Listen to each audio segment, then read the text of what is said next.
Okay. How are you doing?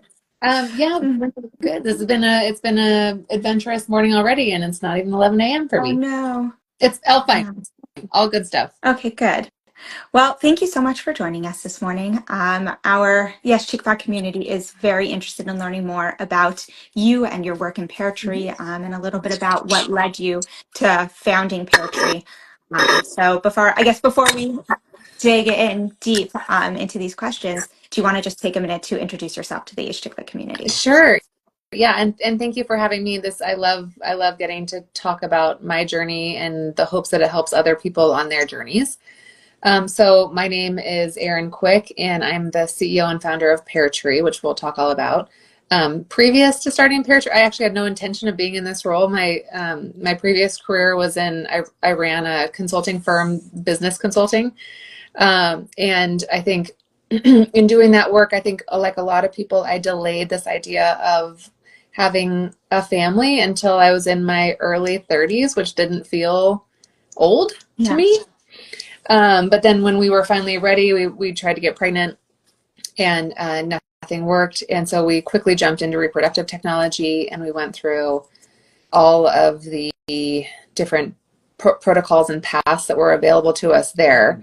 Mhm. And we were diagnosed with something that was really frustrating. It was called unexplained infertility. And it's an incredibly frustrating diagnosis because they're basically like, well, there's nothing that we know of that's wrong with either one of you. Not that I actually feel like they did the work they needed to figure out what was going on with either one of us. Yeah. But unexplained infertility, and they basically were like, it's just a matter of time, which means money also. And so we'd gotten to a point where it was after our third round, and we had our third miscarriage, and I was shattered emotionally and physically and financially kind of broken. I Sure. felt broken. And so we moved into the world of adoption thinking it was going to be easier. And I come to realize, like, whoa, this is even more complicated. And Wow. so, long story short, we ended up adopting twice. We adopted our son from Michigan and adopted our daughter from Texas. And in going through that process, I was like, I need to do something to make this better. And that was kind of the origin story of PairTree. Wow. Um, Thank you for sharing and opening up to the Ishchikwa community. Yeah. I think unexplained infertility is one of the hardest diagnoses to receive, and modern science obviously is evolving, and I'm sure so much has been discovered, but being part of that, a third of the fertility population that still doesn't really have an explanation, and you're just really throwing spaghetti at a wall, is the feeling of money and time and yeah, Literally. and being made to feel old in your early 30s is definitely not a pleasant experience, because definitely early 30s is still very young. Yeah. So Yeah, I just remember thinking, like, I remember meeting with some of the doctors and the nurses, like, should I be like cutting out tofu, or should I only be eating yams, or should I yeah, be working out more or less? Like, there's just so yeah, many variables involved in all those journeys for that, sure. I don't totally fault the doctors because it feels endless, but it does feel like there could be more. Like, for example, just as another anecdote Yeah. is, I recently had a hysterectomy. And when I had the procedure, the surgeon after the surgery was like, "Wow, you had so much Wow. endometriosis," and I was like, "Did Yeah. I? Yeah. How did like no one ever told me that?" Yeah. Yeah. That Yeah. kind of stuff. So you're like, "Whoa, um, there's a business to family building, Yeah. and that's kind of a harsh For sure. reality, but it's true." For sure. And silent endometriosis is one of those diagnoses that no one really knows about because Yeah. you're asymptomatic.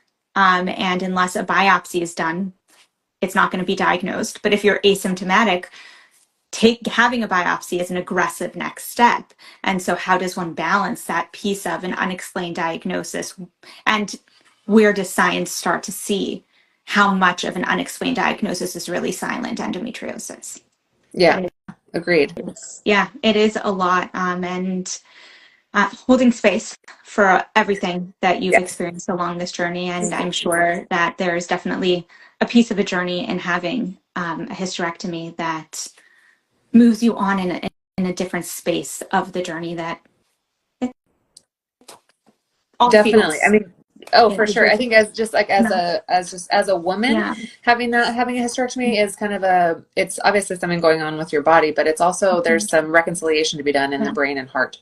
Yeah, it's the finality to this journey. Yeah. It's the final piece that either allows one to finally heal Hmm. fully, Hmm. or I'm sure for some opens up the need to go through a further healing journey. Both, So, absolutely. Yep. yeah. Thank you for sharing. Yeah. Um, a little bit more about PairTree. Can you explain to us? So you explained your journey a little bit to us about how you transitioned from pursuing ART to grow your Mhm. family to transitioning to adoption. And obviously, we've done a little bit of education this week on Yesh Tikva about adoption. And one of the pieces that we speak a lot about is that there are more than just the 1 in 6 who are diagnosed with infertility who pursue different Mhm.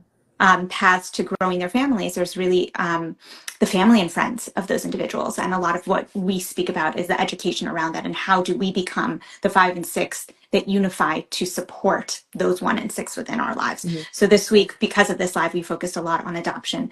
And one of the pieces we focused on is that adoption is not a just. Yes. And I think that you alluded a little bit to that and why you founded PairTree. And maybe if you could just walk us through really the depths of why it's not a just, and it really is such a big choice for us to make, a choice of healing, because adopting is not the healing process of a fertility journey. It is a next step Mhm. that's taken after one heals, Yeah. and as well as the actual process being a lot more than a just. Yeah. um, Sure. Yeah. So I think I think, and I'll start where I think a lot of people that are thinking about pursuing an adoption path start, and just be really candid about how my feelings and how, as I've gotten deeper and deeper into adoption, how those feelings have evolved with education, um, and because adoption means something very different to me now than what it was when I was like, I want to be a mom, right. and so I think but so many families are in those kind of initial stages of like, some of them have gone through fertility before, or they're starting adoption for the first time, but they're realizing, they're coming to this family building path with kind of their own feelings of, I want to be a parent. Mhm. And what I will say, and what I say to every adopting family that comes to your pear tree is, there is a shift that will happen inside you, Mhm. the minute you do become a parent via adoption. And I will talk through kind of all of the aspects of it in just a second. But there's a shift that will happen inside you once you become a parent of adoption, that will shift from what you want Mhm. to what you want for this child. And when a child is adopted, what you want is for that child to feel as happy and healthy as possible. Sure. And the only way for that child to feel as happy and healthy as possible is for you to be able to openly and honestly answer questions around the circumstances of their birth. Mhm. And that kind of backs us into what PairTree is, because I think one of the things that we realized on, my husband and I realized on our adoption path is, so much of the adoption path focuses on the adopting family being able to connect with an expectant mom and create their family. But there isn't just you creating a family, it's another person who is pregnant and carrying and making this giant decision to place a child for adoption, who in 90% of adoption cases in the United States will remain part of your lives forever. Yeah. And people get really intimidated by that, but the earlier an adopting family can reconcile that in their Mhm. minds, the better and more ethical. And we never use the word easy, because adoption is never easy. But the better the foundation for the adoption, for you, for the birth family, and for the child, which is what everybody Right. wants. And so I think what we set out to do with PairTree is to create a platform. Well, I think one of the things that I realized pretty quickly when we were going through the process is, oh, so I'm going to hire an adoption professional in my state. I'm in Washington State. Mhm. I'm going to hire an adoption professional in Washington State for us. But once you're approved to adopt, it's called a home study, and we can walk through those steps if needed. But once you're approved to adopt, you can actually connect with an expectant mom anywhere in the country. Right. And so if you just hire the one professional in your one state, you might be missing out on any of the expectant moms that are working with any of the other agencies or attorneys in any of the other states. And so what we set out to do with PairTree is like, how do we create a platform? It's actually kind of three-sided, because it's adopting families, it's expectant and birth parents, and then it's adoption professionals. How do we create a platform where all three of those people can come to one place and connect, make the connections that they need, whether I'm an adoptive parent and I'm looking for an adoption professional, or I'm an adoptive parent and I'm looking to connect with an expectant mom, or the combination of the two. Right. And then if you're an expectant parent, I'm looking to connect with an adopting family or a professional. And then how do we make sure that both adopting family and expectant mom always have a licensed ethical adoption professional guiding them on these journeys? And so that's what we built. We call ourselves the connective tissue in the private adoption world, because what we now have is a centralized database of adopting families across the country, that is accessed and used by expectant moms when they want to connect directly with an adopting family, or is accessed and used by, there's hundreds of adoption professionals that have access to the platform. So if they're representing an expectant mom, they can get on PairTree, plug in the criteria that's important to that expectant mom, and find the families kind of regardless of location. I mean, maybe location is important to the expectant mom, and so they can filter based on, state or city. But if location is not important, then they can literally be doing a nationwide search on behalf of that expectant mom to make sure that she finds what she needs, because again, she will be involved in that family's life going forward. So it's very important to make a good connection. For sure. And the piece that I heard you say at the beginning, but like I'm hearing it as you're explaining it, is that it doesn't just open the door for intended families, it also opens the door for expectant moms to broaden the families that they have choices of choosing from. Because, as you said, if you're only working with localized agencies for the expectant mom as well, that also only opens up local families. Yeah, exactly. And that's one of the things. It's kind of it's a little bit kind of the underbelly of adoption is what has, historically adoptions were all closed. And so there was kind of a heavy dark curtain between adopting family and expectant mom, and they never wanted the two to meet. And luckily that has completely flipped on its head, and now it's the exact opposite. But some of the adoption processes and practices haven't kept up, or haven't transformed to kind of this new way.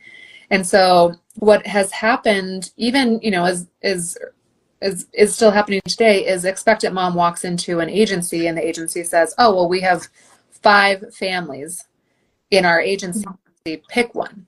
And the mom's like, well, is that what I want?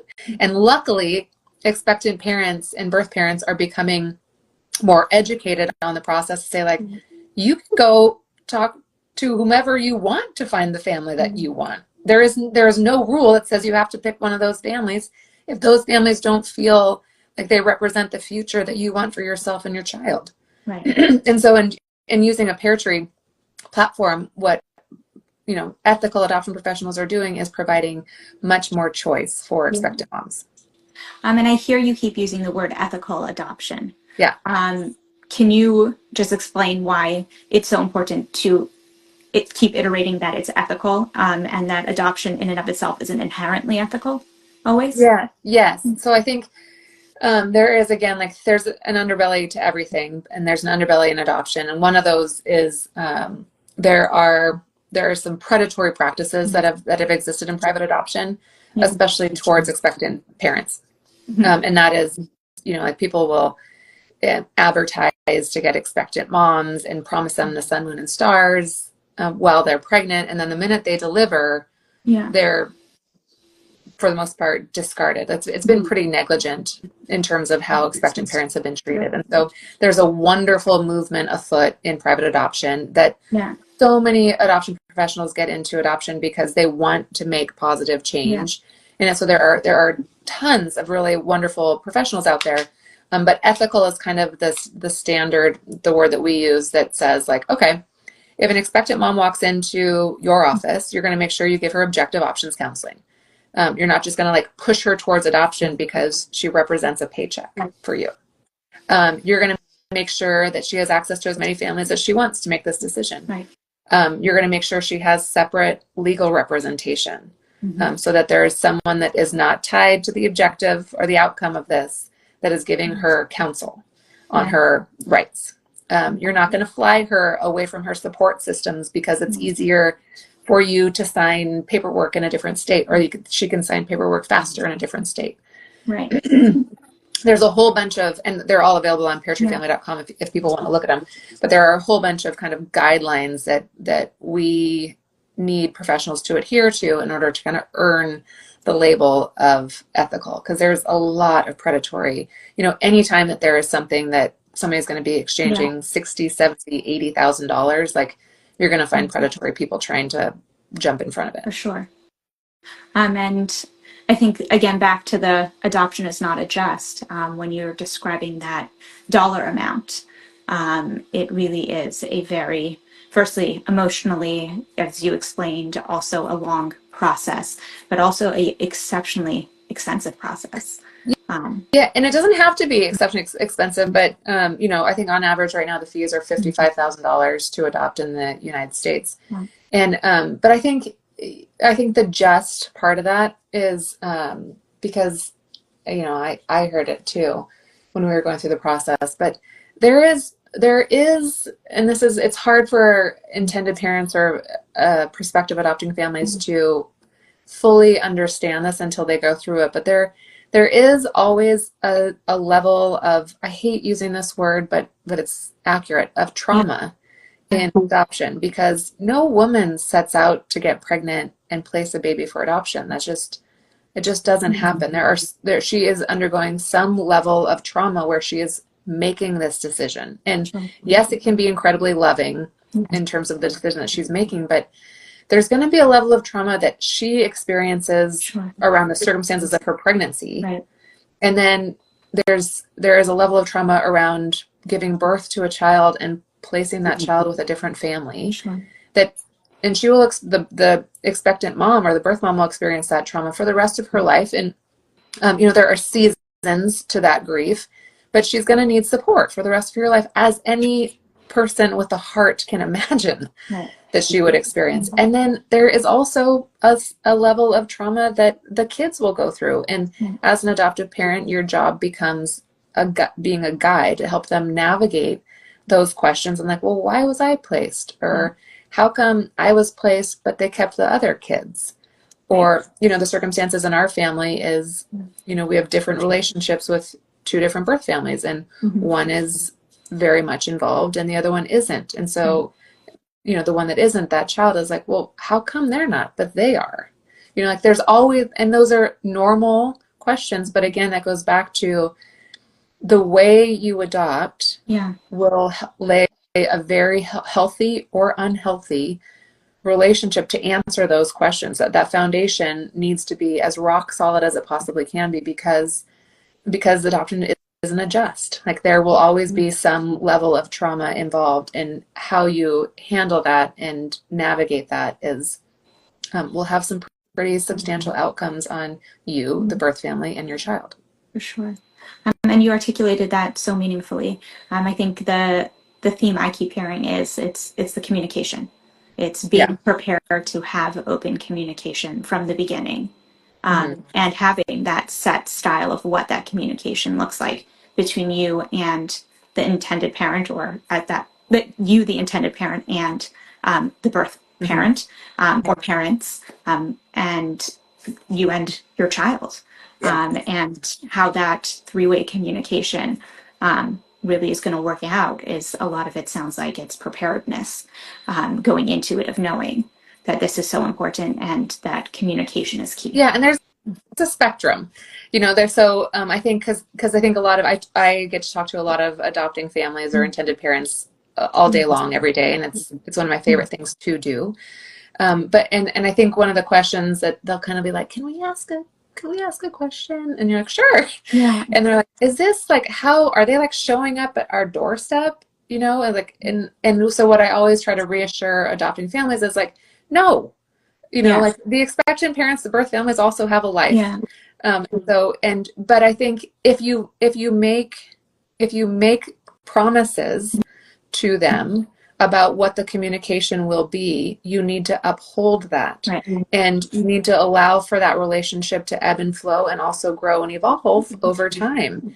Because, you know, like the relationship you have in the hospital is not going to be the relationship you have when the child is 5. Right. And hopefully it is more open and honest and it feels much more at ease. They're incredibly awkward relationships to start. But it's very much not co-parenting. I think people get worried that like, oh, are we going to have to like check in? And absolutely not. You are 100% the parent. Yeah. And, but you have to understand too, again, like because of that trauma, communication becomes exponentially more important. Right. And it doesn't mean it's a text message every week. We happen to have that relationship with one of our birth families. But it can also be an email once a year. Right. So, but it's like whatever you said you would do, that it becomes very important to stick to it. And this piece I hear you saying about evolving, also you evolve as a human. And what each of your needs change over time, I'm sure. And that also opens up, I'm sure, some kinds of conversations. Do you have any pointers that you would offer in a family, an intended family that is looking into the process of adopting, of how to deal with the unforeseen shifts that just naturally happen as everyone matures, even if it's not necessarily parallel the change? I think we have somebody on our team, she's probably listening, her name is Lori, and she was given great advice that I have adopted, no pun intended. And that is to, when it comes to the relationship or how the relationship will or won't evolve, I think the idea of kind of feeling like you are a leaf on a tree and you will kind of, you will go with the wind and flow where the relationship takes you. I think the default position for adopting families, though, is to be one of compassion and openness, and to always keep the lines of communication open. Because, like I mentioned, I think there are some pretty significant seasons of grief that happen on the expectant and birth family side of the house. And sometimes that's guilt, sometimes that's shame, sometimes that's sadness. It shows up in a variety of different ways. But I think as the adoptive parent who gets the incredible gift of being with this child every day, I think your default position should not be one of like a defensive position, but instead one of like, we are here whenever you need us to be here. In terms of like, if you need a FaceTime with her to make your day, let's do that. If you need a text message, if you just want to touch base, if you want to share something about your day, like it just becomes one of, I think, like I said, compassion and open, even if a birth family is experiencing one of those seasons where they disappear for a while. That's a normal part of this process. But again, if your mind shift is always of one of like, how do I create the healthiest environment for my kid? It's always going to be one of like open and honesty, that like, so making sure those lines of communication stay open becomes so important. Sure. So important, so beautiful. And I guess in terms of individuals who are not yet on this journey but are contemplating shifting from ART to adoption, what piece of advice would you give them as they're opening up this as a possibility of becoming their new plan A? Yeah, so I think the amount of time that it takes someone to make the shift from reproductive technology to adoption is completely relative to those people, because there are some agencies that will say like, oh well, we won't even allow someone to be home study approved until they've been out of ART for a year. And that I think that mindset is shifting a little bit too. But I think for me, I'll just give you my own kind of candid experiences. I don't think I had fully grieved the process of ART before moving into an adoption experience. And that manifests itself in a couple of different ways. But one of it was like, again, like I was approaching adoption because I wanted to be a mom. I wanted to see my husband be a dad, and I hadn't fully grasped the level of kind of the word that I always use when I describe it to people is heavy. I hadn't fully grasped just how heavy the process of adoption is and will be forever. And so that's why I caution people, like, make sure because this is not a substitute for a biological child.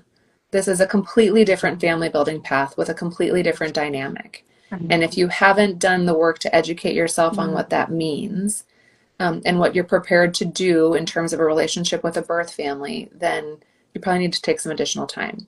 If you've done the work and you're ready to go, start at PairTree, schedule a consult with somebody on our team, and we'll get going.